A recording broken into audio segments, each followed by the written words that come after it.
tak diakui bagian dari NU, saya makin salut pada Abu Janda.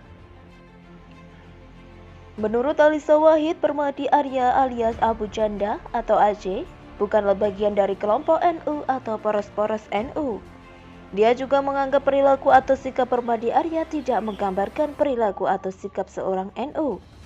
Lebih menyakitkan mendengarnya seolah selama ini Abu Janda memanfaatkan NU demi kepentingan pribadi.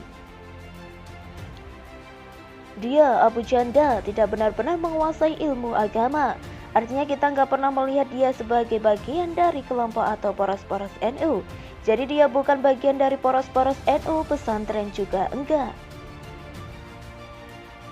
Ketika sekarang orang ribut dengan perilaku Abu Janda dan mempertanyakan masa NU begitu karena menilai Abu Janda adalah bagian dari NU, nah sekarang publik kita kasih tahu bahwa kalau orang NU cara bersikapnya tidak seperti itu. Orang NU itu berkhidmah untuk NU-nya, bukan seperti dia yang malah justru memanfaatkan NU untuk kepentingan pribadi, menurut Koordinator Nasional Jaringan Gus Durian Alisa Wahid. Saya di sini bukan mau menyalahkan Alisa Wahid atau membenturkan AJ dengan NU. Bahwa kemudian Alisa Wahid mengeluarkan pernyataan yang terasa menyakitkan, itu adalah haknya sebagai representasi NU. Dan juga saya tidak mau membahas soal sikap NU ini, saya mau fokus ke Abu Janda. Selama ini, persis seperti yang diungkapkan Alisa, saya menganggap AJ sebagai bagian dari NU atau salah satu porosnya. Meskipun sebenarnya saya tidak pernah mendengar AJ mengaku secara eksplisit sebagai representasi NU atau porosnya, yang saya pernah lihat, AJ memakai baju Ansor Banser. Itu hanya anggapan saya semata, sebab tidak mungkin juga tanya dulu dia NU atau ormas Islam lainnya. Tetapi setelah tahu AJ bukan bagian dari NU atau salah satu porosnya, saya bukan kecewa, malah saya makin salut melihat AJ. Kenapa? Sangat jarang bahkan mungkin tidak ada orang biasa seperti AJ di Indonesia ini. Tanpa didukung suatu kelompok atau organisasi tertentu, berani dan lantang bahkan frontal memperjuangkan hak-hak kaum minoritas, melawan narasi provokatif, pecah belah kaum radikalis, memperjuangkan toleransi dan keberagaman serta pro NKRI garis keras. Bukan tanpa alasan rasa salut itu, dia pernah diancam dibunuh, dipenggal kepalanya, dicari tempat tinggalnya dan jadi buronan nomor 1 kaum radikalis.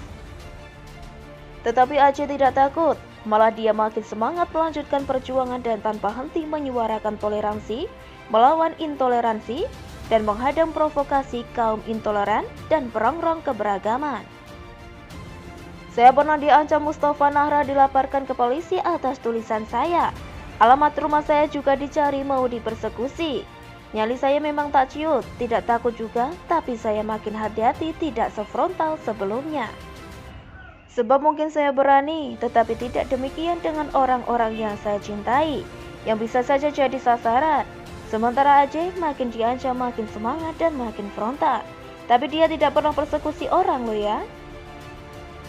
Coba Anda telusuri lagi siapa sih yang berani menyuarakan dengan lantang soal intoleransi di sekolah negeri seantero Kota Padang yang mewajibkan siswa non-muslim memakai jilbab? Adakah yang selantang dan seketal AJ?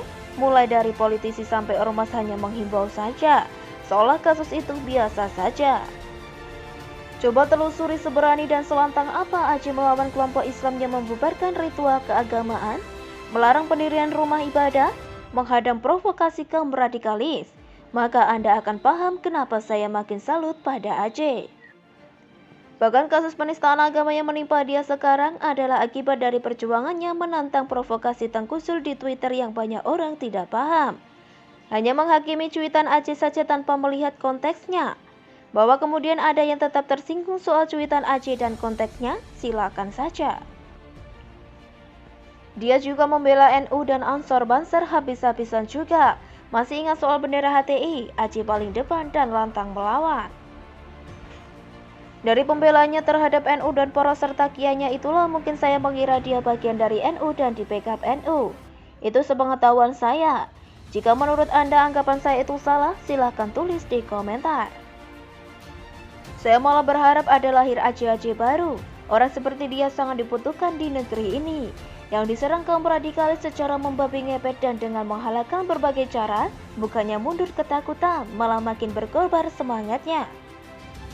Yang rela dirinya jadi tumbal atas pembiaran intoleransi di negeri yang katanya paling beragama ini, yang tak takut nyawanya melayang demi saudara-saudarinya yang tertindas dan demi NKRI. Silakan Anda yang pro NKRI merasa tersinggung, tapi bukan berarti Anda kemudian menghujatnya sedemikian bencinya seolah lupa akan apa yang selama sudah dilakukannya.